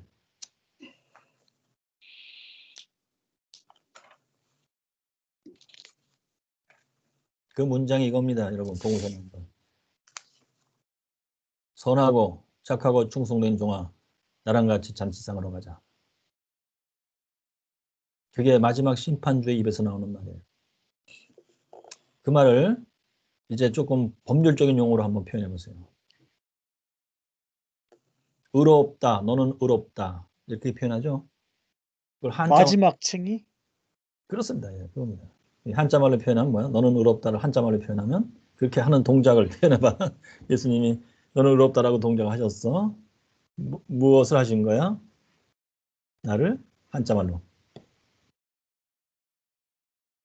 칭의 하신 거예요. 그지? 그 칭자가 한자말로 거기서 칭이 부른다는 뜻이에요. 의롭다고 부르시다. 그 말은 의롭다고 선언. 의롭다. 의의 반대말 죄지. 너는 죄가 없다. 지금 깨끗한 상태다. 칭의 하시는 거예요. 근데 마지막 심판에서 칭이기 때문에 이것을 최종적인 칭이라고 부르는 거예요. 그래서 이제 영어로 표현하면 최종이 뭐야? 최종 이게 아니고 final. 칭의는 뭐야 영어로? justification. 그렇죠. final justification이에요. 그것이 이제 마지막 심판 때 재판장이신 예수님이 영생으로 갈 자들에 대해서 선언한다는 뜻이에요. 너는 의롭다라고 선언하는 동작이에요. 그러면 우리가 예수 믿고도 칭의받는다죠. 예수 믿고 그때 이제 그 칭의는 그래서 구별한다면 first justification이라고 불러요. 첫 번째 칭의. 그리고 final justification. 그러면 이제 영생으로 가려면 두 번의 칭의가 있어야 되겠죠. first가 있어야 되고 final이 있어야 돼요. 이해되시겠죠? 네. 좋아요. 그러면 first justification의 조건이 뭐예요? 믿음. 그렇습니다. 행함 없이 오직 믿음으로 의롭다함을 받는다. 이렇게 돼 있죠. final justification의 조건은 뭐예요? 행위. 그렇습니다. 성경에 나온 대로 문장을 말해보세요. 그 조건은. 예컨대 로마서 2장. 열매. 아니고 여러분들이 성경을 너무 많이 읽었어요 진짜. 내가 분노할 수밖에 없어요 진짜. 성경을 꾸준히 읽으시고 진짜 알고 싶어서 읽으셔야 돼요. 이것이 뭔 뜻이냐. 여긴 이렇게 돼 있고 저긴 왜 저렇게 돼 있냐. 성경이 틀렸을 리가 없는데 왜 이렇지? 그러면서 읽으셔야 돼요. 자, 로마서 2장 그게 16절이냐? 아, 6절인가? 아이, 찾아봐라. 에휴, 선생님이 이렇게 하면 안 되지, 그죠? 각 사람에게 행한 대로 보응하시되. 그렇습니다. 하나님이 각 사람의 행한 대로 보응하시되, 그죠? 또 두 번째 어디? 고린도후서 5장 10절. 뭐라고 되어 있어요?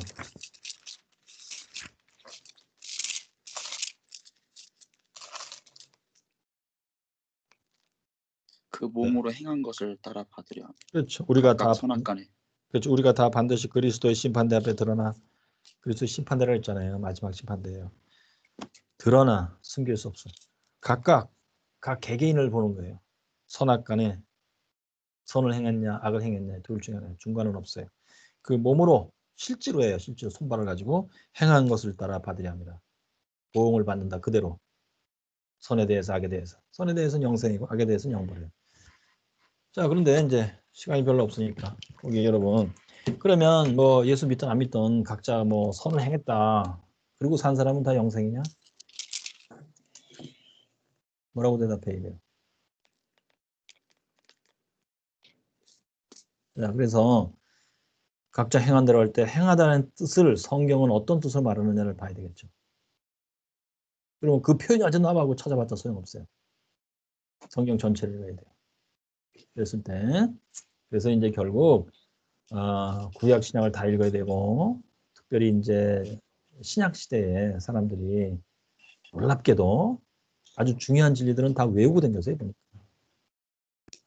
사도들만 알고 있던 게 아니고 외우고 다녔어요. 그래서 이제 로마서에서 사도 바울이 표현해요. 우리가 알거니와 나도 알고 너희도 알지 않느냐. 사도들만 알고 있는 게 아니다. 우리가 알거니와 하고 표현하는 것은 다 초대교회 시대에 외우고 다니던 진리들이었어요. 이게. 이렇게 두루 살피면 보잖아요. 믿음, 소망, 사랑은 항상 있을 것이다. 이건 폐지 안 된다. 네, 마지막 심판의 소재니까. 네, 그러면서 믿음, 소망, 사랑에서 이거는 영혼의 상태를 의미해요. 거기서 나오는 행함이에요. 그렇게 해서 행함이 나오려면 예수를 안 믿고 안 되죠. 오직 예수를 믿을 때 믿음, 소망, 사랑이 생기는 거예요. 그리고 행함이 나옵니다. 그러니까 이제 사람들이 행함으로 행함이 마지막 심판, 마지막 징의 조건이야 그랬을 때 여기서도 빗나가는 사람들은 무수히 많아요. 그래서 종교 다원주로 들어가는 겁니다. 자, 아무튼 굉장히 어떻게 보면 참 우스운 현실이고 어떻게 보면 참 소름 끼치는 현실이고 그래요. 우리가 성경을 읽으면서 예수 믿고 산다 그러는데도 야, 이 독해력 하나에 따라서 천당 지옥이 갈리냐 진짜 그거란 말이에요. 네, 그러면 뭐 머리가 나빠서 성경 잘못 읽고 종교 다원주하고 살았다. 성령의 역사를 믿지 않는 사람이에요. 진짜 하나님이 딱 보시고 그 영혼에서 주여 나는 진정으로 구원받기 원하나이다. 근데 내가 IQ가 나빠요. 일단 하나님이 성령의 역사심으로 성경은 하나님의 조명과 성령의 역사가 있어야 깨닫는다. 성령의 조명은 사실을 사실대로 알게 되는 거예요. 머리가 나빠도 그래요. 그리고 성령의 역사는 에너지가 공급돼서 움직이기 시작하는 거예요. 우선 영혼 안에서 그거를 소위 우리는 흔히 하는 말로 은혜 받았다. 다른 말로 세상 사람 얘기하면 감동받았다. 그것이 내 영혼을 바꾸고 나의 생각과 말과 행동을 바꾸고 그런다. 위로부터 공급된 힘이다 이게. 그래서 위로부터 공급된 힘은 주로 보니까 성령의 역사에 보니까 그게. 깨닫게 하는 역사는 아버지 하나님과 성자 하나님의 역사예요. 빛을 비춘다. 자, 그러면 여기 칭의와 이제 성화에서도 결국 그 여기서 줄여서 얘기했지만 우리가 선행은혜, 회개은혜 이렇게 표현했으면 칭의은혜, 성화은혜 이렇게 표현해야 맞는 거죠. 예? 그래. 자, 그러면 이제 칭의에서는 아까 죄체로부터 구원받는다. 죄체 뭔지 아시겠죠 이제. 그리고 하나님의 총회로 회복된다. 이건 플러스 표현이에요. 있어야 될 것을 집어넣는 거예요. 그래서 죄체로부터 구원은 다른 말로 한마디로 용서라고 불러요. 영어로 파돈, P-A-R-D-O-N, 파르돈, 용서고 하나님의 총회로 회복, 이거는 용납이라고 불러요. 하나님의 자녀로 받아들여 주시다. acceptance. 그래서 칭의 은혜는 이 두 가지로 구성되어 있어요. pardon and acceptance. pardon and accept. 용서와 용납. 이해되시겠죠? 네. 자, 그 다음에 성화는 뭐냐? 우리 죄의 세력에서부터 구원이고 죄의 뿌리로부터 구원이다. 이것은 뭐냐면 죄의 세력은 이제 중생 때부터 시작돼요. 중생의 성화의 시작이에요. 그러면 죄의 세력에서 구원받기 전의 상태는 뭘까요? 죄의 세력은 파워 오브 신이에요. 여기서 신은 내가 짓는 죄가 아니고 나를 죄짓게 유혹하는 존재예요. 마귀입니다. 다른 말로. 그래서 웨슬리는 죄에 그러면 죄의 존재, 죄의 세력, 하는 거지. being of sin, power of sin. 예. 좋아. 특별히 두 개를 이제 두 가지 단어를 사용하는데 being of sin은 마귀를 의미해요. 마귀라는 뜻이에요. 존재. 그다음에 power of sin은 그 마귀가 나한테 발휘하는 힘이에요. 영향력이에요. 대개 그 영향력은 유혹이라는 형태로 나한테 행사합니다. 유혹. 자, 그러면 내가 죄의 세력 하에 있다고 치자고요. 그럼 뭐야? 마귀의 유혹 하에서 그 영향을 받으면서 사는 거예요. 유혹에 끌려다니는 거예요. 그러면 죄의 세력에서 건져냈다고 하면 뭐예요? 마귀의 유혹에서 건져낸 건데 그러면 이제 유혹을 전혀 안 받아요? 그게 아니고 마귀는 being of sin, 죄의 존재로서 여전히 있는 거예요. 그러면 이놈은 누구한테나 활동을 해요. 유혹하는 활동을 해요. 그런데 내가 죄의 세력에서 건짐을 받은 상태다 그러면 그 유혹을 이긴다는 뜻이에요. 유혹을 마귀는 해. 근데 나는 그 유혹을 믿음으로써 이겨. 이게 성경 개념이에요. 이게 죄의 세력에서 건짐을 받은 거예요. 자, 그러면 성화는 죄의 세력에서 구원한다 그랬죠?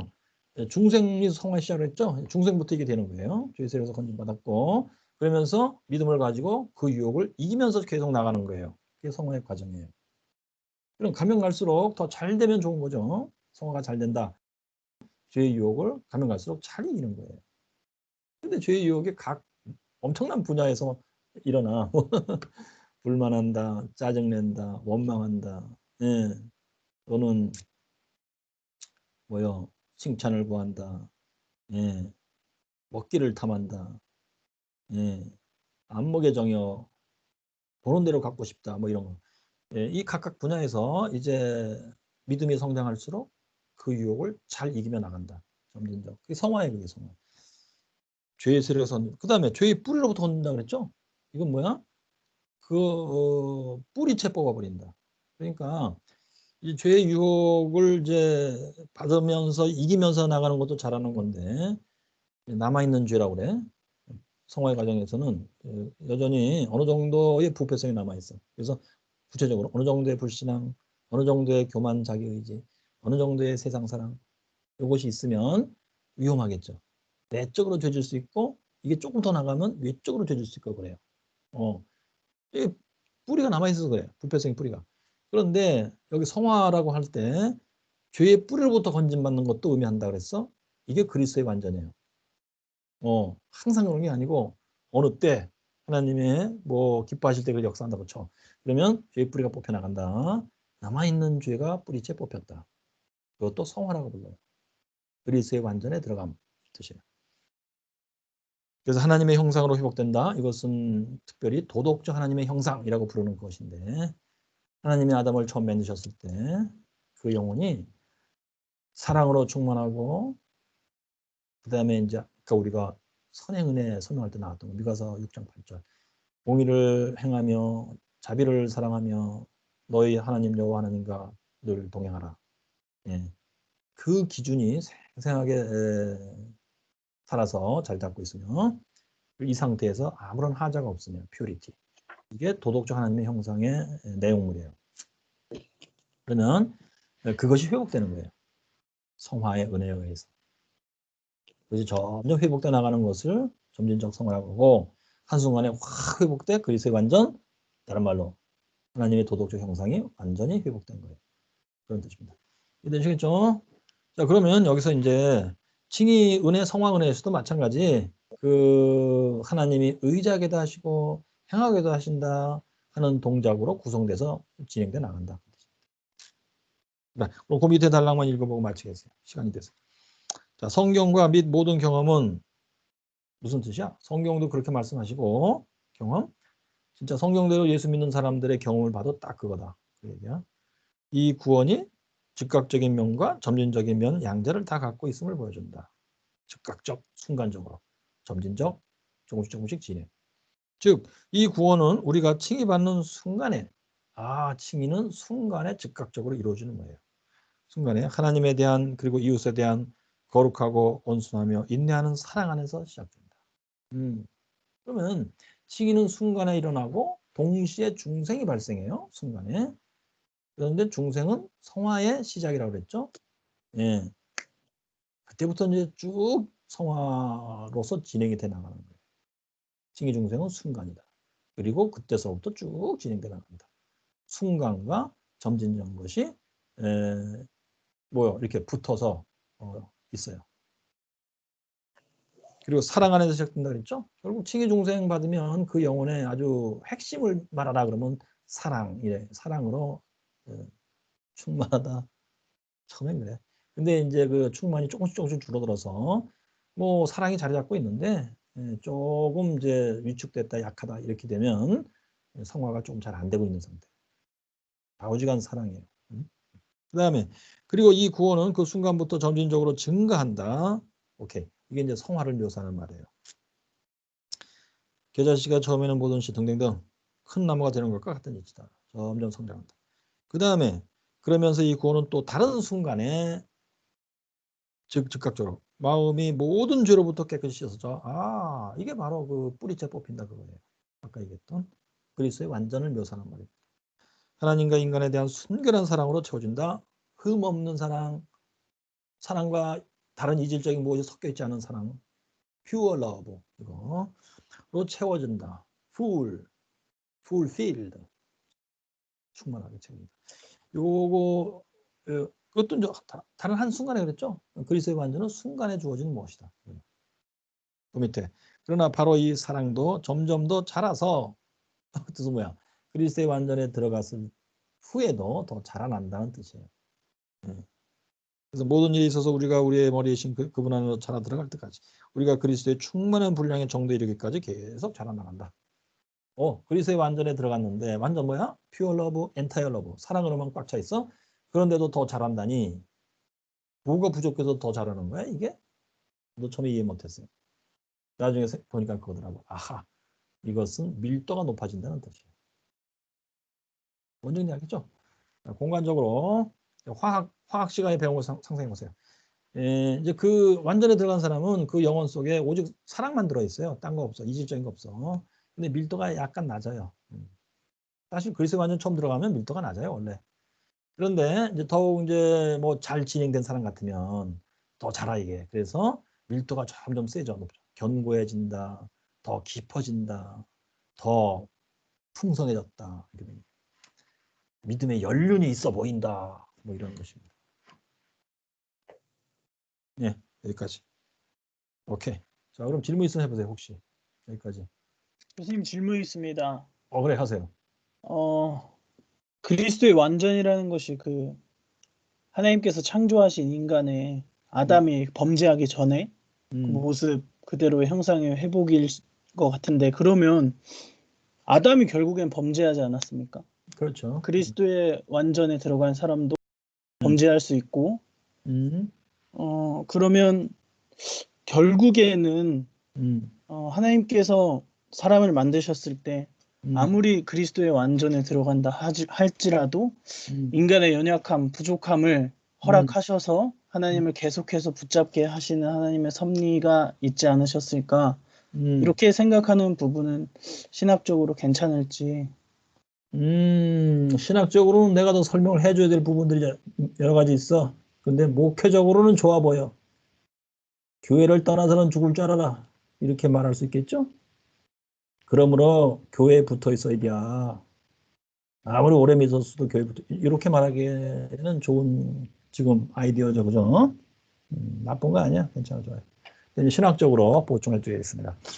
자, 수학적인 그 마인드를 좀 가지셔야 돼요. 웨슬리 자신이 그렇게 이제 마인드를 갖고 설명했기 때문에. 자, 그리스도의 완전 상태에 들어가 있으면 그리스도의 완전 상태이면 죄를 질까 안 질까? 수학적으로. 안 짓죠. 그렇습니다. 그런데 그리스도의 완전에 들어갔던 사람들도 죄를 짓는 건 현실이에요. 왜 그럴까? 예수님도 그렇게 얘기했어요. 왜 그럴까? 수학적으로.